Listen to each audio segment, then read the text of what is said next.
all the latest military news update. This is AFP Community News, hosted by Rob Suzon every 12 noon, Mondays to Fridays. Only here on DWDD Armed Forces Radio. One AFP for a stronger Philippines.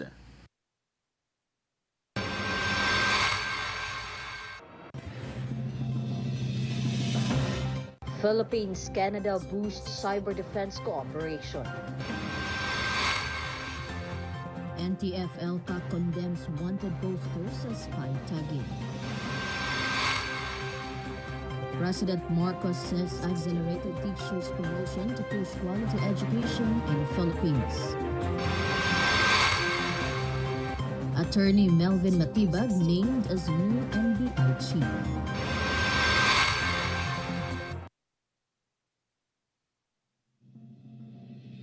Good day everyone, especially to our troops at Camp Emilio Aguinaldo in Quezon City. Today is Friday, February 20, and this is AFP Community News, your source for the updates on the armed forces and other developments across the country. In behalf of Rob Suzon, this is Jhai Simbajon here to bring you today's stories.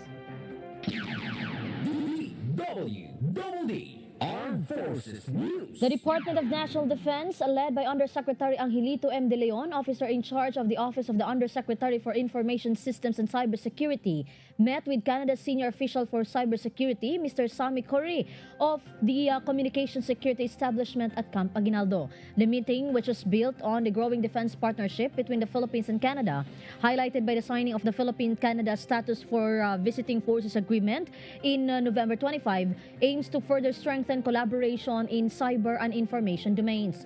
During the engagement, Undersecretary De Leon referenced past cyber activities and expressed gratitude for Canada's ongoing partnership, while also indicating the DND's desire to gain insights from Canada's effective practices in cyber governance, operational collaboration, and resilience building strategies to strengthen national cyber capabilities. Meanwhile, both sides highlighted collaboration in regional international platforms, including ASEAN initiatives to promote a secure, open, interoperable, and rules-based cyberspace.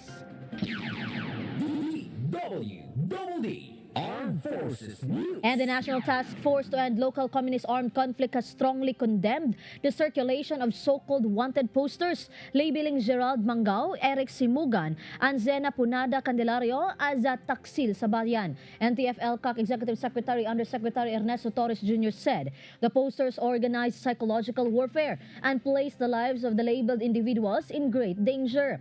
Torres described the poster as blatant examples of spy tagging, the deliberate labeling of civilians as informants or enemies of the movement.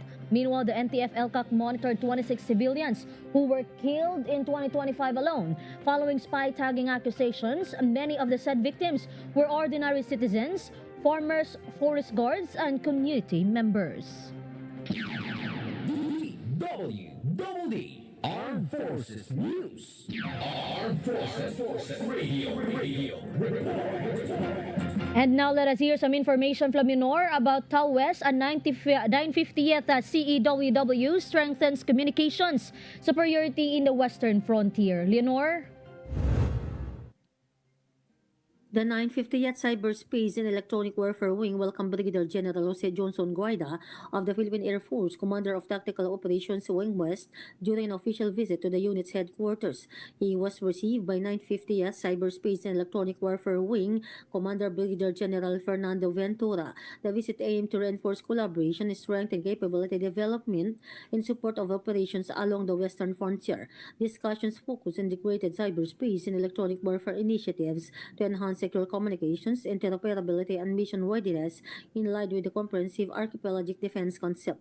Both units reaffirmed their commitment to unified actions and communication superiority to sustain a responsive and mission-ready force in the Western Theater, further strengthening the Philippine Air Force defense of the information domain. This is Leonor Tanap reporting for FP Community News, 1FP for Stronger Philippines. Thank you, Leonor. DWDD Armed Forces News. And the 2nd Infantry Jungle Fighter Division officially inaugurated its child mining facility at Camp Kapinpin in Tanay, Rizal. The activity marked as another milestone in promoting the welfare of military families. The establishment of the facility aims to provide a safe, nurturing, and child-friendly environment where the children of soldiers and personnel can learn, play, and be cared for while their parents perform their daily duties and responsibilities in service to the nation. Meanwhile, initiative reflects the division's continuing commitment to strengthening not only operational readiness but also the well-being of the soldiers. DWDD Armed Forces News. And the 3rd Civil Military Operations Kasamahan Company of the 11th Civil Military Operations Battalion conducted a West Philippine Sea Awareness Campaign to senior high school students and teachers of St. Bernadette College, Valenzuela City. Through an information drive, 3rd CMOC Platoon Leader, 2nd Lieutenant Crispina Lamit, discussed the importance of the West Philippine Sea to the country and encouraged the youth to actively participate in the AFP's campaign in defending the nation's territorial integrity by participating in the online campaign Our Seas, Our Rights, Our Future. Meanwhile, the collaborative efforts of the 3rd CMOC and St. Bernadette College of the Valenzuela paved way for the successful conduct of the activity that enhanced the students' and teachers' understanding of the West Philippine Sea. DWDD Armed Forces News. Armed Forces Radio. From AMI, more updates about Philippine Navy receives portable X-ray machines from PCSO. AMI? The Philippine Navy Flag Officer in Command, Admiral Jose Maria Ambrosio Q.S. Pileta, recently received a donation of portable X-ray machines from the Philippine Charity Sweepstakes Office during a formal handover ceremony at Navy headquarters. The donated equipment is set to be distributed across various Philippine Navy military treatment facilities, or PNMTFs, to strengthen the medical support system for Navy personnel and their dependents. The said machines will enhance both operational readiness and the healthcare services of PN units, ensuring personnel receive timely and effective diagnostic support even during deployments or field operations. Admiral Espileta expressed appreciation to the PCSO to their support, noting that such initiatives contribute not only to medical preparedness but also to the overall morale and well-being of the men and women in uniform. This is Amir reporting for AFP Community News, 1 AFP for Stronger Philippines. Thank you, AMI. DWDD Armed Forces News. And the local government unit of Lugos in Sulu formally established Municipal Task Force to End Local Armed Conflict and declared the municipality as a RIDO-free community in a ceremony held at Barangay Parian, Kayawan. The initiative underscores the government's whole-of-nation approach in addressing the root causes of conflict, strengthening institutional systems, and promoting long-term stability and inclusive growth in the municipality. The establishment of the MTF-LCAC institutionalizes a localized peace framework that harmonizes governance, security, and development efforts while strengthening collaboration among civil authorities, security forces, and community stakeholders. Meanwhile, the 11th Infantry Division, in close coordination with LGUs, the Philippine National Police, and partner agencies, remains committed to sustaining peace mechanisms and promoting stable, conflict-resilient communities across Sulu. DWDD Armed Forces News. And Canada and the Philippines are in active talks on a military intelligence sharing agreement. The proposed General Security of Information Agreement follows the recent signing of a Status of Visiting Forces Agreement, which enhances military-to-military cooperation between the two countries. Canadian Ambassador to the Philippines, David Hartman, said they are in active negotiations with the Department of Defense regarding the intelligence sharing. Hartman added that GSOIA would allow a freer exchange of classified information between the two militaries. DWDD Armed Forces News. Armed Forces Radio.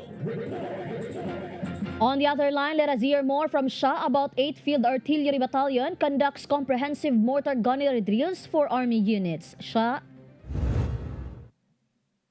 The 8th Field Artillery Battalion recently conducted extensive mortar gunnery training for selected Army units to enhance their indirect fire capabilities. Participants included troops from the 95th Infantry Battalion and the 86th Infantry Highlander Battalion under the 502nd Infantry Brigade.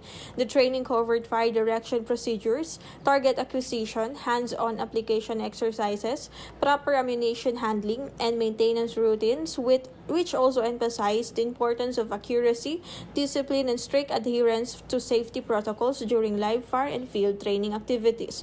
This training helps strengthen the competence and confidence of mortar crews, ensuring they are mission ready and capable of delivering precise and timely indirect fire supports during operation. This is Shayna Araneta reporting for AFP Community News, 1 AFP for Stronger Philippines. Thank you, Sha. DWDD Armed Forces News. And for our national news, DWDD National News. the Department of Education emphasized the need to sustain the accelerated career progression among public school teachers to promote quality education in the Philippines. The agency made a statement as President Ferdinand R. Marcos Jr. joined DepEd during the oath-taking ceremony of newly promoted teachers and school administrators from Bulacan and Pampanga. Education Secretary Sonny Angara said the career advancement of public school teachers will benefit Filipino learners. He explained that by accelerating and expanding promotion, they further strengthen the ranks of teachers, which is the key to quality education for each young Filipino. DWDD National News. And President Ferdinand Marcos Jr. encouraged teachers to teach learners empathy and character. Marcos said that long after the lessons are over, what the students will remember most is how the teachers made them believe in themselves. The president made a statement as it witnessed the oath-taking of newly promoted teachers and school heads under the expanded career progression program from the Bulacan and Pampanga. He also told them to keep in mind the students who look up to them, the parents and the communities who trusted them and believed in them as they assumed their new positions. DWDD National News. Armed Forces Radio. And now some information from Jess about 201st Infantry Brigade conducts Sisibol leadership training in Quezon. Jess? Good afternoon. On February 19, 2026, nearly 200 students from grade 10, 11, and 12 of Calantas National High School participated in the Steadfast Initiative for Students Inspired to be Outstanding Leaders, or Sisibol, conducted by 201st Infantry Cabalikat Brigade. The activity aimed to instill discipline, responsibility, and leadership among students through structured exercises and learning sessions designed to prepare them to become service-oriented and mission-focused young leaders. The brigade expressed its appreciation to the school administration, faculty, and students for their active participation and strong support in promoting leadership development and positive youth engagement. Through initiatives like Sisibol, the 201st Infantry Cabalikat Brigade continues to strengthen its partnership with educational institutions in shaping responsible and community-driven future leaders. This is Jess from SOCOM reporting for AFP Community News, 1 AFP for a stronger Philippines. Thank you, Jess. DWDD National News. And House of Representatives Deputy Speaker Jefferson Cungon has filed a bill aiming to establish as a comprehensive national framework for the early detection, intervention, lifelong care, and full societal inclusion of persons with autism spectrum disorder. The National Autism Care, Support, and Inclusion Act formally recognizes persons with ASD as individuals with disabilities entitled to the full protection of their rights, dignity, and inherent worth under the Philippine law. The bill mandates the creation and implementation of a national plan of action for autism spectrum disorder. Under the measure, the Department of Health shall integrate ASD detection and screening, referral, and diagnostic protocols into primary health care, maternal and child health programs, and other appropriate health services. DWDD National News. And the Philippines is prepared to welcome more Japanese investors and expand bilateral trade. Executive Secretary Ralph Recto cited policy alignment and improving business conditions between the two longtime allies. Recto said conditions are ripe for a stronger economic partnership, and the Philippines is ready to do more business with Japanese partners. The palace officials then emphasized that the Marcos administration is focused on improving the ease of doing business, ensuring fairness and predictability for investors. DWDD National News. Armed Forces Radio. And now let us hear more updates from Mark about 101 former rebels surrender in Davao Oriental. Mark? Yes, Jhai. A total of 101 former members of the communist terrorist group formally surrendered during a ceremony held at the headquarters of the 101st Infantry Brigade. The mass surrender was made possible through the joint efforts of the 101st Infantry Brigade, the 66 and 67 Infantry Battalions, and the Davao Oriental Provincial Police Office, the Davao Oriental Former Rebel Association, the Provincial Task Force to End Local Communist Armed Conflict, and community partners. During the ceremony, the former rebels turned over the 39 assorted firearms and other war material. In a statement, 101st Brigade Commander Brigadier General James D. Bantilan said the surrender of 101 individuals is more than just a number, but a testament to the power of collaboration, trust, and the government's genuine concern for its people. This is Mark from Community News, 1 AFP for a stronger Philippines. Thank you, Mark. DWDD National News. And the Philippine National Police has directed all police chiefs to strengthen coordination with local government units. This aims to identify suspicious warehouses and sites that may be used for the storage of manufacturing of illegal cigarettes. PNP Chief General Simbajon Jr. noted that vital information against criminal elements and activities usually comes from local residents and officials, especially at the barangay level. He cited the case of two recent successful operations that netted millions of pesos worth of smuggled cigarettes, one in San Simon, Pampanga, which was provided by a netizen, and another in Maguindanao del Norte that started as a tip-off. Nartatas emphasized that police and community relationships that are built on trust are an essential ingredient in effective law enforcement and efficient implementation of peace and order measures. DWDD National News. And the temporary passageway or bridge connector that will replace the collapsed span of the Cabagan-Santa Maria Bridge in Isabela Province is nearing completion. Department of Public Works and Highway Secretary Vince Dizon said the construction of the structure is 89% complete. He noted that they are looking to open it to light vehicles in March. This is in response to the order of President Ferdinand Marcos Jr. to immediately repair the damaged bridge to resolve the disruption of livelihoods and public services in the area. DWDD National News. Armed Forces Radio. And now let us hear more from Jimboy about 67th Infantry Battalion conducts preventive evacuation in Katiil, Davao Oriental. Jimboy?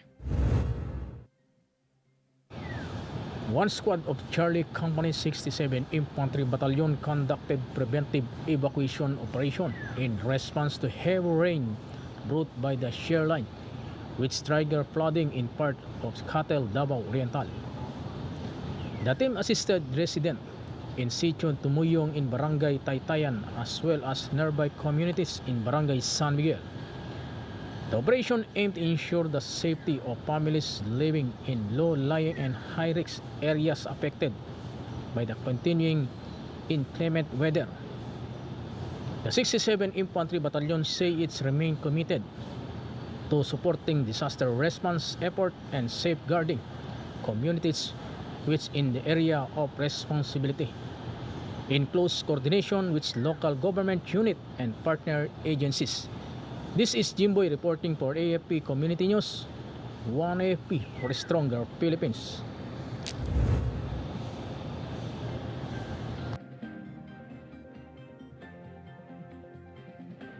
Thank you, Jimboy. DWDD And the proposed Safe Overhead Electric Distribution, Cable and Communications Line Act passed on third and final reading at the House of Representatives. The measure imposes fines of up to 2 million on repeat offenders who fail to comply with inspection, cleanup, and safety standards. House Majority Leader Ilocos Norte 1st District Representative Sandro Marcos said the measure squarely addresses long-standing safety hazards in communities across the country. Marcos added that the bill makes it clear that utilities cannot simply leave hazardous wires hanging above the streets. He emphasized that they have the responsibility to maintain safe, orderly, and compliant systems because public safety must always come first. DWDD National News. And President Ferdinand Marcos Jr. will visit Naga City on Saturday for the government's massive cleanup campaign. He is expected to meet with former Vice President, now Naga City Mayor Lenny Robredo. Palace Press Officer Claire Castro said the visit is part of the administration's Oplan Contra Baha program, which aims to clear canals, esteros, and rivers to mitigate flooding. When asked about political discussions or potential alliances, Castro said none had been planned. DWDD National News. And for our final news, Malacanang announced that lawyer Melvin Matibag will take over as director of the National Bureau of Investigation. Palace Press Officer Claire Castro cited President Ferdinand Marcos Jr.'s prerogative in making the appointment. She explained that the president saw that Matibag can be trusted and can work for the government. Matibag previously served in the Duterte administration. DWDD National News. And that's all for today's broadcast. Thank you for joining us, especially to our audience in our DWDD AFP Radio Facebook page. Don't forget to tune in next week for more updates, same time, same station. Again, this is Jhai Simbajon for AFP Community News. One AFP for a stronger Philippines. Behold the latest military news update. This is AFP Community News, hosted by Rob Suzon every 12 noon, Mondays to Fridays. Only here on DWDD Armed Forces Radio. One AFP for a stronger Philippines. Ito ang DWDD 1134 kHz AM. Balita, impormasyon at musika. Ito ang DWDD AFP Radio. Boses ng Kawal Pilipino. Kayo ay nakatutok sa DWDD AFP Radio. Kami po ay kasapi ng KBP, Kapisanan ng mga Broadcaster ng Pilipinas.